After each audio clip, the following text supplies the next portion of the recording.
Bom dia a todos e a todas, senhoras e senhores. Hoje, dia 13 de maio, é uma data que nos convida a uma profunda reflexão sobre a história do Brasil.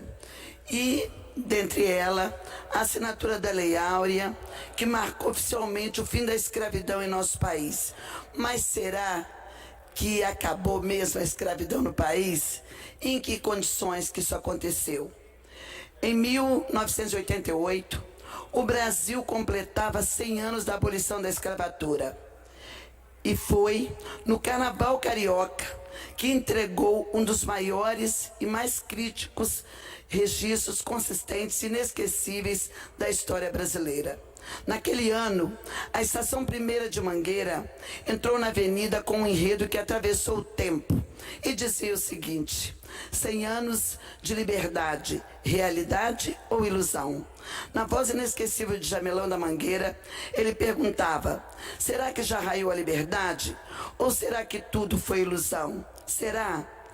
Talvez a mais impressionante seja saber que, passados tantos anos, essa pergunta continua ecoando com a mesma força. Por que o samba termina dizendo: livre do açoite da senzala, preso na miséria da favela? A Mangueira escolheu transformar em samba uma denúncia histórica, uma denúncia sobre um país que aboliu formalmente a escravidão, mas não aboliu a desigualdade, não aboliu o racismo estrutural, não aboliu os mecanismos de exclusão, apenas criou novas formas de exclusão.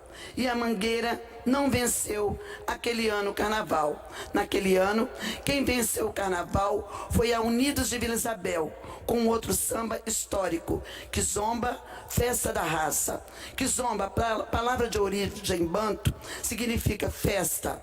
A vila escolheu exaltar a cultura negra, a resistência, a ancestralidade, a união e a potência de um povo que ajudou a construir esse país. Exaltar no maior palco a céu aberto, construído inclusive pela cultura do povo negro. E cantou: valeu Zumbi, porque o carnaval também é escola. O carnaval me formou em muitas coisas antes da própria escola e mesmo depois dela. O carnaval sempre nos ensina mais sobre o Brasil. Me ensinou sobre Zumbi dos Palmares, sobre Zanzimba Gaba, sobre Benedito Meia Légua, sobre João de Obá, sobre Bembê do Mercado. Enfim, me ensinou muitas coisas. Eu vivi numa comunidade em que surgiu uma das escolas de samba que brilha no carnaval capixaba, e das nossas portas-bandeira, a primeira dela, né, era uma amiga nossa, de uma negra, amiga nossa de comunidade, e também o intérprete era Brocal, que também era um amigo, todos negros da comunidade. Então ela surgiu também pelas mãos de negros. Me ensinou sobre Candeia, a escola de samba, o carnaval, sobre Cartola, sobre Dona Ivone Lara. Me ensinou sobre a Estação Primeira de Mangueira e sobre a Unidos de Vila Isabel. E segue ensinando, porque o carnaval ensina sobre o Brasil, ensina sobre a memória, ensina sobre a resistência, ensina principalmente sobre o povo negro que ajudou a construir esse país. Talvez Machado de Assis já tivesse entendido isso há muito tempo, quando falou sobre a existência de dois Brasis: o Brasil oficial e o Brasil real.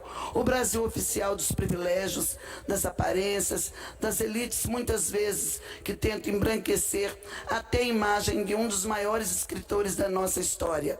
E o Brasil negro, que construiu esse país com as próprias mãos, com o próprio corpo, com o próprio ritmo, com a ginga, com a dança e sua música, que muitas vezes era criminalizada.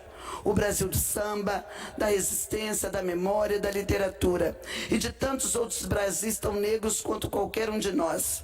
Talvez exista uma ironia histórica muito profunda nisso tudo, porque foi justamente nessa cultura negra, tantas vezes perseguida e criminalizada pelo próprio Estado brasileiro, que ajudou a apresentar o Brasil ao mundo. Foi o samba, foi o carnaval, foi a capoeira, foi o futebol, foi o Rei Negro Pelé, foi a cultura produzida pelo povo negro que ajudou a transformar o Brasil em identidade, em um símbolo de referência mundial. Enquanto o Estado criminalizava corpos negros, o povo negro criava aquilo que o mundo aprenderia a reconhecer como a nossa cultura. É impossível falar de 13 de maio sem lembrar de uma verdade histórica e dura. O Brasil foi o último país das Américas a abolir oficialmente a escravidão. E isso não é um detalhe, isso é uma vergonha histórica. E é mais duro ainda perceber que logo após a abolição de 1888, o próprio Estado brasileiro tratou de criar novos instrumentos de controle sobre a população negra recém-liberta. O primeiro Código Penal da República, em 1890, criminalizou a capoeira, criminalizou práticas culturais negras, criminalizou o modo de existir. A chamada lei da vadiagem passou a perseguir justamente aqueles que haviam sido libertos sem acesso à terra, sem moradia, sem trabalho e sem qualquer reparação. E a história do samba talvez seja uma das maiores provas disso. João da Baiana, um dos fundadores do samba carioca, é reconhecido como um dos primeiros a gravar pelo telefone, foi também preso diversas vezes no Rio de Janeiro. Seus pandeiros eram apreendidos pela polícia, porque naquele Brasil, um pandeiro podia ser tratado como uma prova de crime. A arma de João da Baiana era um instrumento de cultura.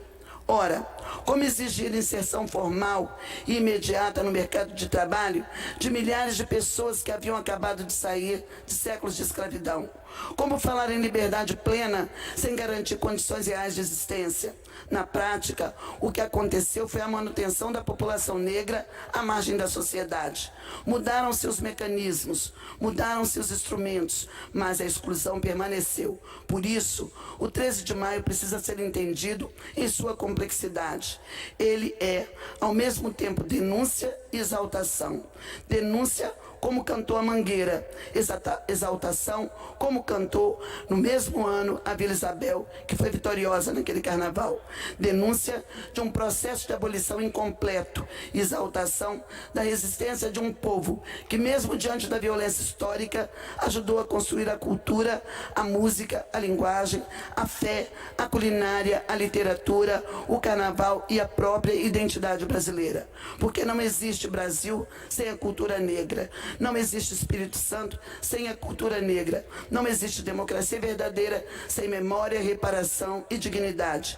E para terminar, trago aqui um outro samba, o samba da Unido da Tijuca, desse ano, em homenagem a Carolina Maria de Jesus, uma das maiores escritoras da história do Brasil. E o samba diz: olhe em mim, tenho as marcas, me impuseram sobreviver, por ser livre nas palavras, condenaram o meu saber. Fui a caneta que não reproduziu a sina da mulher preta no Brasil. E é com esse trecho que termino, porque eu me reconheço nessas palavras.